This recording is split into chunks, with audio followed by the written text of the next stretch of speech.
Hey guys, welcome back to my channel. So I wanted to share with you some plants that I'm currently struggling with. And I think it's really common for most people who collect plants to kill some, and you kind of have to learn from your mistakes. And I thought it'd be interesting that if I share these plants with you, if you have any suggestions, just leave them down in the comments below because I would love to learn from each other. All right, so if you're interested in learning about the plants that I'm struggling with, just keep on watching and we'll get into the video. So to start, I have my monstera adansonii.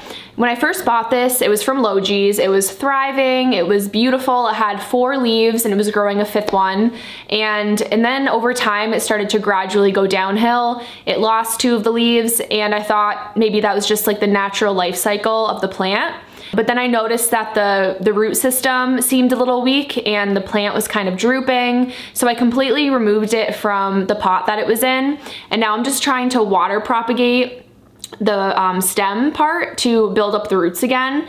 And once it creates new roots, I'm gonna try to repot it and hopefully it will grow for me. I know these plants require a lot of humidity. They're very finicky plants. And I do have a humidifier, so I might start using that again because I think some of my plants that are struggling just need that extra humidity and I'm not providing it. It's the winter, the air is very dry, so I definitely should be supplementing with a humidifier. So this is the first guy. If you guys have any experience or difficulty with this plant as well, please let me know. I know I'm not the only one that has struggled with this, but honestly on like Instagram, I see so many people that have like huge vines of this and they're thriving. And I'm like, how the heck are you doing that? Like, what am I doing wrong? Because I had one previously.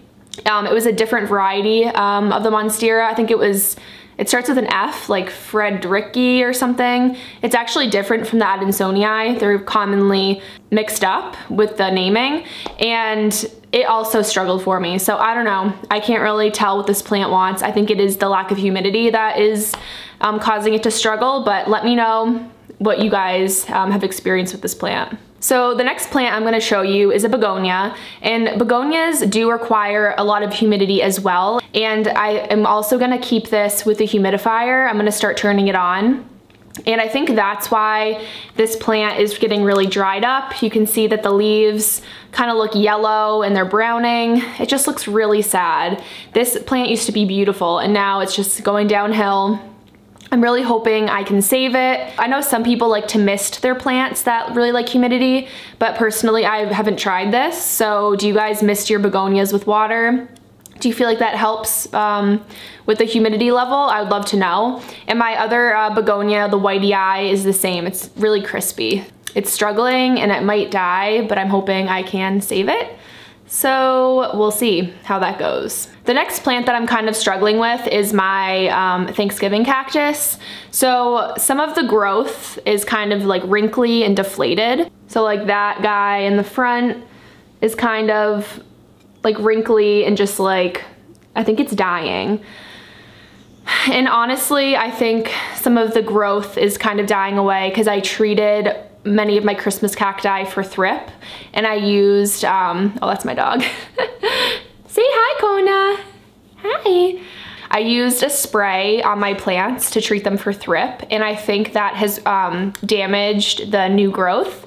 So I'm hoping that's the reason why some of my Christmas cacti and Thanksgiving cacti are struggling and getting wrinkly. Last spring, I lost my Christmas cacti and Easter cactus, and I'm not really sure what happened. They also got all deflated like this, and I think the roots rotted away, and I'm not really sure what I'm doing wrong. I have them in an airy mix. It's of succulent soil and perlite, and I only water them when they're completely dry. So I don't really know what I'm doing wrong. I'm hoping that I can keep these alive. I have like 4 or 5 of them just because I'm afraid I'm gonna kill them all. So I figure if I have a few, if some of them die, then I'll have some extras to hopefully keep alive, but I'll let you guys know how that goes. So let me know if you guys also have had difficulty caring for Thanksgiving cacti. I don't really know what I'm doing wrong because they're supposed to be really easy to take care of, but for some reason I kill them. So let me know your experiences down below. So next up, this is Epiphyllum Strawberry Splash. And I don't know if you can see, but the very tip of the plant looks like something is happening to it. I don't know if it has like a disease, and it just looks kind of sad right there. And that's pretty much it. Also, like on the side, it looks like something's happening. Like I think I found mealybug in this area.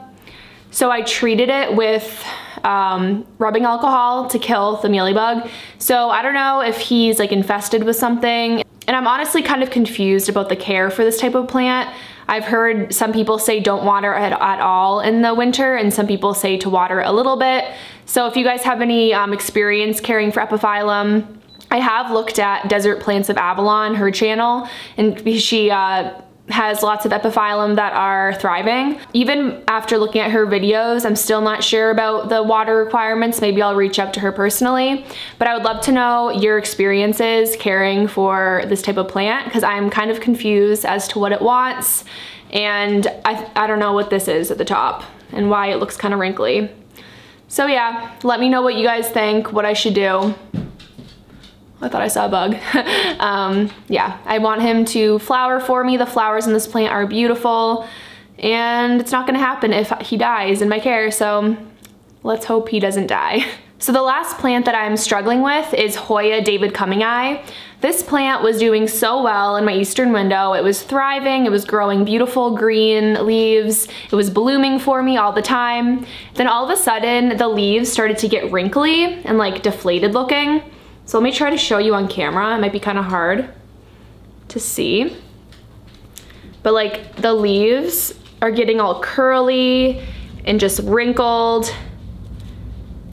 So I know from experience that when that happens, it probably means something is wrong with the root system. And I'm not really sure why there'd be something wrong with the root system. I would always let the plant dry out before I watered it again. I heard some people were saying that you shouldn't let the plant completely dry out. So as a resource, I checked out Doug's channel, Doug from Vermont Hoyas. He's like the Hoya expert on YouTube. He grows so many varieties. And what he did with this plant was he is growing it in clay beads, and I believe it's called like hydroponics. So he grows them in the clay beads and he waters, I think pretty much every day, because he said you can't really overwater with hydroponics. I'm not really sure from experience, I've never done it. So my plan with this is to take cuttings from the plant and then start it over. And so I'm gonna be growing it in clay beads instead of soil. And I'm going to put it in a plastic bag and try to grow roots that way. And hopefully that will save this plant because it's so beautiful. The flowers that this plant produces are absolutely gorgeous, and I would hate to lose it from my collection. So if any of you other plant people have had experience with this type of plant, please let me know. And like, have you had any difficulty growing it? Because it was honestly growing for like months and it was beautiful and it was doing great, and then all of a sudden it just got wrinkly and I don't know why. So yeah, let me know your experience with this. Alright guys, so those are all the plants I have to share with you today. I wanted Kona to help me say goodbye because she's such a cutie. And if you have any comments, please leave them down below. I think we can definitely all learn from each other, and just, it's really helpful to get different experiences and just hear different opinions. So make sure to also follow me on my Instagram. It's Juju Succulents. I do daily updates on there. Alright, thanks for watching, and I'll see you in the next one. Bye!